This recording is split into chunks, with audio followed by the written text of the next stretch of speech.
অবশ্যই খুব বেশি পরিমাণে ভুল থেকে শেখার মেন্টালিটি গ্রো করতে হবে। টু গেট আপ মুখ বুঝে থাকলে আপনি কোনো কিছুকে ইউটিলাইজ করে উপস্থাপন করতে পারবেন না। আমি অনেক জায়গায় যখন শিখেছি বিভিন্ন বিষয়, তো প্র্যাকটিসটা হচ্ছে আপনি যেটা সরাসরি দেখছেন সেটাকে বুঝে প্র্যাকটিস করতে হবে। আপনি সরাসরি হচ্ছে ডিরেক্টলি যেটা না বুঝে যদি শুভেচ্ছা সবাইকে, আশা করি সবাই অনেক অনেক ভালো। রহমান হচ্ছে আপনাদের সাথে। সো ডিয়ার ভিউয়ার্স, অ্যাডমিশন পরীক্ষার্থী, প্রিয় গার্ডিয়ান বাবা মা, যে যেখান থেকে আজকে আমাকে দেখছেন সবাইকে অনেক স্বাগতম। আজকের ভিডিও থ্রুতে আমরা শুরু করছি আমাদের সুপার সেশন। এই সেশনের থ্রুতে আপনারা কন্টিনিউয়াসলি প্রসেসে ভিডিওস পাবেন, রেকর্ডিং পাবেন, আমাদের ক্লাস পাবেন, অনেক অ্যাডভান্টেজ পাবেন, যেটা আপনাদের অ্যাডমিশন টেস্টকে নেক্সট লেভেলে নিয়ে যাবে। সো প্রথমে হচ্ছে আমরা রাজশাহী ইউনিভার্সিটির ফাইনাল উইক নিয়ে কথাবার্তা বলবো। অ্যাট দ্য সেম টাইম আমরা হচ্ছে বিভিন্ন ইউনিভার্সিটিতে, যেমন গুচ্ছভুক্ত যে ইউনিভার্সিটিগুলো রয়েছে তার বিভিন্ন পরীক্ষা নিয়ে কথাবার্তা বলবো। তো আলটিমেটলি ফার্স্ট এপিসোডে আজকে হচ্ছে আমরা ড্রয়িং মেমোরাইজ টেকনিক বা ড্রয়িং মেমোরাইজে যে প্রবলেমগুলো, সিচুয়েশনগুলো তৈরি হয় সেটা নিয়ে কথাবার্তা বলবো। সো মূলত মেমোরাইজ বলতে আমরা কি বুঝি? সাধারণত মুখস্থ করাই কিন্তু বুঝি, তাই না? তো এই সকল জায়গার দিক থেকে ড্রয়িং ক্ষেত্রে এটা কীভাবে কাজ করে আজকের হোল ভিডিওতে আপনারা এই বিষয় সম্পর্কে জানবেন। তো চলুন আমরা শুরু করি। আপনিও কিন্তু চাইলে তাদের মতো সাকসেসফুল হতে পারেন। আমাদের রাজশাহী ইউনিভার্সিটির জন্য গুচ্ছ চারুকলার জন্য ড্রয়িং এর অনলাইন যে কোর্সটি আছে সেটা জয়েন করতে পারেন। ডিসক্রিপশন বক্সে বিস্তারিত লিঙ্ক দেওয়া আছে। আমাদের কোর্স জয়েন করতে আজকে আমাকে সোশ্যাল মিডিয়া নক দিন, আর ফেসবুক গ্রুপের ফ্রি অফ কস্ট অনলাইন এক্সামে তো থাকছেই। ড্রয়িং বেসিক্যালি সবাই আসলে একটা ট্যালেন্ট বলে, অনেকে নানাবিধভাবে এটাকে আখ্যায়িত করে থাকে, কিন্তু ড্রয়িংটা হচ্ছে মূলত একটা কমপ্লিট স্কিল। হ্যাঁ, আপনার সৃজনশীল পাওয়ারটা বা আপনার যে ক্রিয়েটিভিটিটা আছে যখন এটার সাথে ভালোভাবে ম্যাশ আপ করে, তখন আপনি ড্রয়িংয়ের থ্রুতে নিজের যে একটা অন্যরকম স্টাইল বা প্রসেসটা আছে সেটা খুঁজে বের করেন আর ওটাকে নেক্সট লেভেলে নিয়ে যান, যেটা মানুষ অনেক প্রেইজ করে। So most of the student যখন প্র্যাকটিস করে ড্রয়িং বা নানাবিধ স্পেসে যখন ড্রয়িংটাকে ইউটিলাইজ করে, তখন তাদের ভেতর একটা মেমোরাইজিং ক্যাপাবিলিটি তৈরি হয়, যেটা হচ্ছে আপনার নেক্সট স্টেজের জন্য খুব বেশি নেগেটিভ। তো অ্যাডমিশন টেস্টে আমরা কেন আপনাদের বারবার এই ব্যাপারটাকে নিয়ে সচেতন করছি এটা আপনাদের ভালোভাবে বুঝতে হবে। যখন আপনি কোনো প্যাটার্ন দেখছেন, যখন আপনি একটা স্পেসিফিক মডিউল শেপ দেখছেন, তখন ওইটা যদি আপনি ওইভাবেই মুখস্থ করে ফেলেন ব্রেনের থ্রুতে, দেন আপনারা কিন্তু নানাবিধ কমপ্লিকেশনে পড়ে যাবেন। এটার জন্য সবথেকে সহজ যে সমাধান প্রয়োজন বা সবথেকে সহজ সমাধান রয়েছে, আপনারা সরাসরি আমাদের সাথে কানেক্টেড হয়ে আমাদের প্র্যাকটিস সেশনের থ্রুতে নিজেদেরকে সেলফ ডেভেলপ করতে পারেন। কিভাবে ড্রয়িং মেমোরাইজ করা ছাড়াও আরও নানাবিধ ব্যাপার উপর বেস করে আপনি নিজেকে ডেভেলপ করতে পারেন, নিজের স্কিলটাকে নেক্সট লেভেলে নিতে পারেন, যেটা আপনার পরবর্তীতে ইউনিভার্সিটি লাইফে দারুণভাবে হেল্প সাপোর্ট করবে, এটা কিন্তু আপনি আমাদের থ্রুতে পেয়ে যাবেন। সো এরই উপর বেস করে আজকে আমরা মোটামুটি 5টা ইন্ডিভিজুয়াল পয়েন্টস অফ ভিউ নিয়ে কথাবার্তা বলবো, যেটা ড্রয়িং প্র্যাকটিস করার সময় স্কিলটাকে ডেভেলপ করতে পারেন, কিন্তু আপনি সরাসরি ড্রয়িং মেমোরাইজ না করে সামনের দিকে এগিয়ে যেতে পারেন। ইন লাস্ট সেশন আর বিভিন্ন টাইম লাইনে আমরা দেখেছি যে অনেক স্টুডেন্ট আছেন যারা চান্স পায় না, কারণ তারা ড্রয়িংটাকে অনেক বেশি পরিমাণে মেমোরাইজ করে ফেলে। তারা একটা জিনিসই কনসিস্টেন্সি মেনটেন্স করে রাখতেছে, সো যার কারণে তাদের ওই বিষয়টাই মাথায় ফিক্স হয়ে যায়, তারা কিন্তু ওটা থেকে বের হয়ে আসতে পারে না। সো আপনাকে প্রতিনিয়ত নিজের যে স্কিলটা আছে সেটাকে ম্যাচিউর লেভেলে নিয়ে ওইটাকে ইউটিলাইজ করে নতুন কিছু ক্রিয়েশন করতে হবে, যার থ্রুতে আমরা যেটা দেখি অ্যাডমিশন টেস্টে মোস্ট অফ দ্য স্টুডেন্ট ড্রয়িংয়ে অনেক ভালো লেভেলে স্কোর করে। তো প্রথম যে বিষয়টি হচ্ছে মেমোরাইজিং টেকনিক থেকে বেরিয়ে আসা বা সরাসরি হচ্ছে ড্রয়িংটাকে ক্রিয়েটিভ স্পেসে নিয়ে যাওয়া, এটা হচ্ছে নিয়মিত প্র্যাকটিস করা। প্র্যাকটিসটা হচ্ছে আপনি যেটা সরাসরি দেখছেন সেটাকে বুঝে প্র্যাকটিস করতে হবে। আপনি সরাসরি হচ্ছে ডিরেক্টলি যেটা না বুঝে যদি কোনো লাইন দেন, কোনো এক্সট্রা অবজেক্টকে অ্যাড করে কোনো কিছুকে তৈরি করার চেষ্টা করেন, তাহলে কিন্তু আপনার স্কিলটা ডেভেলপমেন্ট আসবে না। So the most common cases আপনাকে চেষ্টা করতে হবে যে এই নিয়মিত প্র্যাকটিসটা যেন বুঝে হয়, না বুঝে না হয়। একটা জিনিস খুব কমনলি আমাদের টিচার আমাদের সাথে শেয়ার করতো যে তুমি যাই করো না কেন, যদি তুমি একটা কমপ্লিট কোনো কিছুকে বুঝে আঁকাইতে পারো, দেন তোমার ডেভেলপমেন্টটা খুব তাড়াতাড়ি আসবে, আদারওয়াইজ কিন্তু তুমি খুব ভালো কিছু করতে পারবে না। আমিও আপনাদের একই কথাই শেয়ার করবো। সেকেন্ড যে বিষয়টা হচ্ছে ভুল থেকে শেখা। একটা বাচ্চা যখন ছোট থাকে তার কিন্তু কোনো ভয় থাকে না যে সে কি করতেছে না করতেছে, সে অনেক কিউরিয়াস থাকে। বাচ্চার মতো কিউরিয়াস কিন্তু পৃথিবীতে আর কোনো প্রাণী হয় না, কিন্তু আস্তে আস্তে যখন আমরা বড় হয়ে যাই আমাদের কিন্তু এই কিউরিয়াসিটিটা কমে আসে। সো প্রতিনিয়ত কিউরিয়াসিটিটাকে ধরে রাখার জন্য আমাদের যে কাজটা করা উচিত, কোয়েশ্চেন্স করা উচিত নিজেকে। আপনি যার থ্রুতে শিখছেন তার কাছে মুখ বুঝে থাকলে আপনি কোনো কিছুকে ইউটিলাইজ করে উপস্থাপন করতে পারবেন না। আমি অনেক জায়গায় যখন শিখেছি বিভিন্ন বিষয়, তখন আমার কমন যে বিষয়টা সব থেকে বেশি দারুণভাবে আমাকে হেল্প করেছে, যে আমাকে একজন বলেছিলেন যে তুমি যখন শিখবা মাথা নত করে শিখবা, আর যখন সেলিব্রেশন করবা তোমার সাকসেসে, তখন বিষয়টা এমন লাউড হয় যেন সবাই আসলে অবাক হয়ে যায় যে তুমি আসলে এই কাজটা করেছো, ব্যাপারটা এরকম। সো অ্যাডমিশন টেস্টের জার্নিতেও আপনাদের এইভাবে নিজেকে উপস্থাপিত করতে হবে। আপনি প্রতিনিয়ত ড্রয়িং আঁকেন, আপনার ভুল হবে, আপনি ধৈর্য হারা হয়ে যাবেন, আপনি অনেক বেশি বদার বিরক্ত ফিল করবেন, কিন্তু যতক্ষণ আপনার এটাকে একটা এনজয়মেন্টের রূপ নিচ্ছেন ততক্ষণ কিন্তু আপনার ভুল থেকে যে শিক্ষার টেন্ডেন্সিটা আছে এটা কিন্তু তৈরি হবে না। আর ড্রয়িং বলেন, যে কোনো আর্ট স্কিল বলেন, অ্যাচিভ করাটা কিন্তু খুব ধৈর্যর ব্যাপার। প্রতিটা মিডিয়া ওয়াইজ আপনি যদি সিস্টেন চ্যাপেলের কথা বলেন, মাইকেল অ্যাঞ্জেলের বানানো, উনি কিন্তু অনেক দীর্ঘ সময় ধরে সিলিংয়ে এই আর্টওয়ার্কটা করেছে।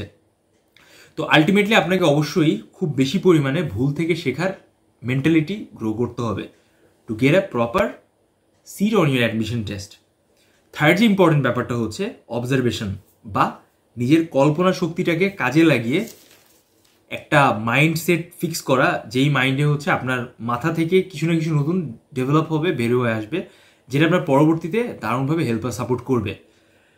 আমরা মোস্ট কমনলি এই বিষয়টা কেন বলতেছি যে নিজের অবজারভেশন সেন্সটাকে ভালোভাবে ডেভেলপ করা, কারণ মোস্ট অফ দ্য স্টুডেন্ট যেটা করে, একটা ড্রয়িং যখন আঁকতেছে, কন্টিনিউয়াসলি আঁকতেছে, জাস্ট ওই ড্রয়িং, ওই লাইন, ওই গতানুগতিক ডাইমেনশন সব কিছু কিন্তু ওইভাবে মুখস্থ করে ফেলতেছে।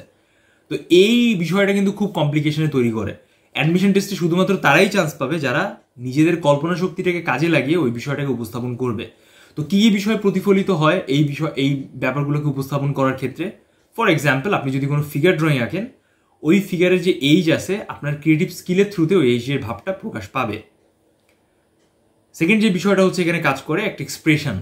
আপনি যখন মানুষকে বারবার করে দেখবেন, সে গম্ভীর, সে কান্নাময় অবস্থায়, সে কি অনেক রাগী, তার এক্সপ্রেশনটা, ওই এক্সপ্রেশনটা আপনার ড্রয়িংয়ের থ্রুতে প্রকাশ পাবে, আপনার লাইনের থ্রুতে, যখন আপনি ওই বিষয়গুলোকে ভালোভাবে অবজার্ভ করতে শিখে যাবেন। বা you will know 100% about every single motives or every single expression of our life, which will help you a lot to do your overall drawing activities. আমরা জানি এক্সাম হলে 1 hour টাইম থাকে most of the university admission টেস্টে, so it is quite difficult to manage your overall skill on that paper. So যদি আপনার observation স্কিলটা আপনি খুব তাড়াতাড়ি ডেভেলপ করতে পারেন, then you will get huge marks. Just note down my words, it will help you a lot in your exam hall. Just note down it, ঠিক আছে? সো অবজারভেশন স্কিলটাকে খুব ভালো লেভেলে ডেভেলপ করতে হবে। ফোর্থ নাম্বার যে ব্যাপারটা হচ্ছে বিভিন্ন মুভমেন্টটাকে ক্যাচ করা। আমরা জানি রাজশাহী ইউনিভার্সিটিতে অ্যানিমেল ড্রয়িং আসবে বা বিভিন্ন ধরনের স্টিল লাইফ দিয়ে থাকে। সো এই যে একটা প্রাণীর মুভমেন্ট আছে, একটা মানুষের মুভমেন্ট আছে, অনেক সময় আমরা দেখেছি ওয়ার্কিং ফিগার এসেছে বিভিন্ন জায়গায়। সো রিয়েল লাইফ মডেল দেখে যখন আপনি কোনো কিছু আঁকাবেন, তখন এই টেকনিক বা ব্যাপারটা সব থেকে বেশি আপনার হেল্প আর সাপোর্ট করবে, কাজে আসবে। So don't forget to observe with movement. যে কোনো কিছু অবজার্ভ করতেছেন অবশ্যই মুভমেন্টের সাথে, যখন একটা কম্বিনেশন আসবে তখনই আপনার ড্রয়িংয়ে একটা অন্যরকম মাত্রা যুক্ত হবে। সো যারা জেনারেলি মেমোরাইজ করে কোনো ড্রয়িংটাকে, জাস্ট ঘেটাঘেটা একটা দুটা টিউটোরিয়াল দেখলো, ঘেটাঘেটা আঁকানো শুরু করলো, কন্টিনিউয়াসলি জাস্ট ওই টিউটোরিয়ালই দেখতেছে, স্পন্টিনিয়াসলি ওই টিউটোরিয়ালটাকেই কপি করতেছে। এই কপি করা, বারবার করে একটা জিনিসকে দেখা, তার মাথায় ওই জিনিসটাই সেট হয়ে গেল, কিন্তু নতুন কোনো যে এক্সপ্রেশন আসবে, নতুন যে কোনো কিছু ইমপ্লিমেন্ট করা সম্ভব ছিল তার ইম্যাজিনেশনের থ্রুতে, এটা কিন্তু তখন হয়ে ওঠে না। So always try to brainstorming to develop your overall skill. Fifth number যে ব্যাপারটা হচ্ছে নিজের কনফিডেন্সটাকে গ্রো করা। আমরা ম্যাক্সিমাম স্টুডেন্টদের দেখেছি যে তারা সেকেন্ড টাইমার, ম্যাক্সিমাম যে সময় তারা চান্স না পেয়ে অনেক হতাশ, বাসার থেকে খরচাপাতি দিচ্ছে না, অনেক টাকা নিয়েছে, বাট লাস্ট আসলে লজ্জা নাই, লজ্জার জন্য বাসায় টাকা পয়সা চেতে পারতেছে না। সো এইরকম সিচুয়েশনে আসলে এই কনফিডেন্ট লেভেলটা কিন্তু অনেক জিরো চলে যায়। অনেক ফ্রেন্ডসরা চান্স পেয়েছে, ভালো ইমপ্রেশন নাই, সোসাইটিতে মুখ দেখাইতে পারবে না, ডিসঅ্যাপয়েন্টমেন্ট অনেক বেশি পরিমাণে, ফ্রাস্ট্রেশন অনেক বেশি পরিমাণে, আপনাদের প্রোফাইল ফটো দেখলেই এগুলো বোঝা যায়।